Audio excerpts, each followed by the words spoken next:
Kur një fluturim i marrë me qira, që transportonte më shumë se 150 palestinez nga Gaza, atërroi në Johannesburg javën e kaluar, konfuzioni mbërtheu mediat e Afrikës së Jugut. Siç raportoi The Guardian, të lodhur, të uritur dhe të hutuar, pasagerët u mbajtën për orë të tëlla brenda avionit, pa qenë në gjendje të shpjegonin nga kishin ardhur apo kush e kishte organizuar udhëtimin. Shumica nuk kishin vula daljeje apo dokumente zyrtare udhëtimi. Për shumë vëzhgues, duke si një gabim logjistik në kaosin e luftës. Megjithatë, në prapasken duket se po shfaqet një model shumë i frikshëm, shndrimi i qetit dëbimit detyruar në një fytyrë të re burokratike të spastrimit etnik. Për dekada me radhë, Izraeli sionist ka ndjekur metoda sistematike për të dëbuar palestinezët nga tokat e tyre. Dhuna e hapur, bombardimet, blokada dhe shembjet e shtëpive janë vetëm më të dukshmet, por mekanizmi më i heshtur i zhvendosjes nuk ka pushuar kurrë.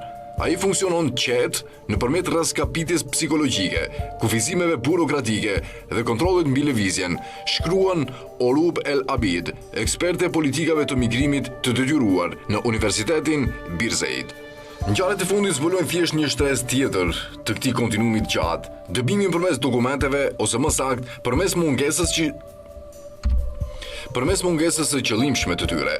Hetimet shumëta tregojnë se pasagerët u shoqëruan përmes pikës kufitare Karam Shalem dhe u transferuan në aeroportin Ramon të Izraelit pa asnjë vulë në pasaporta. Në mënyrë burokratike, kjo e zhduk identitetin e tyre ligjor, pa provë daljeje e drejta e tyre për t'u kthyer zhduket.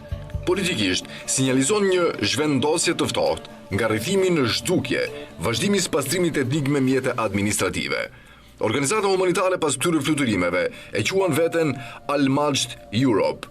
Në faqen e saj, grupi përshkruhet si një organizatë humanitare e themeluar në vitin 2010 në Gjermani dhe specializuar në ndihmë dhe shpëtim për komunitetet muslimane në zona konflikti. Paraqitja e tij është e ngopur me gjuhë fetare. Rrënjët tona burojnë nga vlera dhe trashëgimia islame dhe silia jon ndodhet në Jerusalem. Duke projektuar imazhin e shpëtimit dhe duke ofruar shërbime evakuimi për banorët e Gazës. Gazetari investigativ nga Associated Press dhe Al Jazeera kanë zbuluar një mjegullnaj digjitale, një domain i regjistruar jashtë vendit, pagesa me kriptovaluta, fotografi të stafit krijuara me inteligjencë artificiale dhe asnjë seri të verifikuar. Familjet në Gaza raportohet se kanë paguar mijëra dollar për siguruar udhëtimin, vetëm që organizata të zhdukjes apo fluturimit të adhëronte. A është kjo forma më e re e kontrabandës, jo drejt, por larg dheut? Ajo që maskohet si shpëtim, kështu bëhet bashkëpunim, një maskë humanitare që fsheh mekanizmin e fshirjes.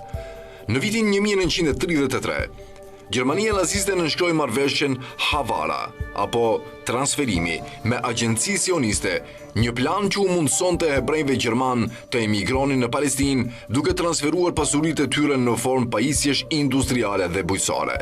Në atë kohë, skema u reklamua si ndihmë humanitare. Sot shihet qartë se funksionoi si instrument i inxhinierisë demografike.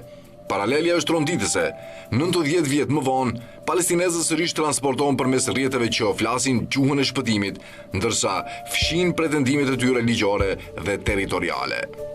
Që fluturimi i parë përfundoi në Afrikën e Jugut është jashtëzakonisht simbolike. Vendi që shembi apartheidin e njohu pothuajse instinktivisht jehonën e së kaluarës së vet. Kur pasagerët u liruan më në fund, presidenti Cyril Ramaphosa ndërhyri personalisht, i mirëpriti për arsye humanitare, por paralajmëroi se Afrika e Jugut nuk do të bëhej korridor për deportime të maskuara. Ky model nuk është as izoluar, as rastësor. Raportet sugjerojnë fluturime të tjera të organizuara nëpër kanale të ngjashme dhe një numër në rritje ofertash rilokimi për palestinezët e ngujuar mes luftës dhe dëshpërimit ekonomik. Roli Izraelit në mundësimin e largimeve pa dokumente nuk mund të reduktohet në neglizhencë burokratike. Ai përputhet me objektivin e gjatë për të depopulluar Gazën pas skenën spektakolare të dëbimit. Siç raportoi Associated Press, operacioni mbetet i errët. Organizatat e drejtave të njerëzit frikson se kjo është një përpjekje e Izraelit për të shtyrë palestinezët jashtë Gazës në petkun e koordinimit humanitar. Që nga fillimi i luftës, rreth 40.000 persone janë larguar nga Gaza në këtë skem, sipas Associated Press. Rënjët e kësaj politike shkojnë deri te administrata Trump, kur Washingtoni mbështeti për pak kohë një plan për zbrazjen e përhershme të Gazës, të cilin juristët ndërkombëtar e cilësuan si spastrim etnik. Edhe pasi presidenti Trump më vonë hoqi dorë nga retorika, ambicia për të reduktuar peshën demografike të Gazës vazhdoi në heshtje përmes mjeteve administrative. Dëshmit nga Jerusalemi dhe Jordania tregojnë se ky mekanizëm i transferimit të heshtur shtrihet përtej Gazës. Çdo javë, autobus nisen nga vende fqinje ose nga aeroporti Ramon, duke transportuar palestinezë të joshur nga fushata online që premtojnë mundësi ligjore migrimi, të prezantuara si bursa studimi, oferta pune, trajtim mjekësor apo ribashkim familjar. Banorët flasin për një rrjet ndërmjetësish me lidhje me entitete ndërkombëtare dhe zyra private si Al-Majd, që besohet se ka lidhje në Jerusalem dhe vendet perëndimit. Po aq shqetësuese është edhe heshtja rajonale. Asnjë qeveri arabe nuk ka kërkuar sqarime se si palestinezë ende në rrethim janë shoqëruar përmes territorit izraelit deri në aeroportet të huaja. Asnjë zyrtar nuk ka pyetur kush autorizoi kalimin e tyre apo pse identitetet u lanë qëllimisht pa dokumentuar. Ndërkohë, komuniteti ndërkombëtar e trajton çështjen si një anomali migrimi, duke reduktuar një krim politik në një kuriozitet burokratik. Çdo fluturim evakuimi ul presionin demografik që Izraeli synon të zhduk.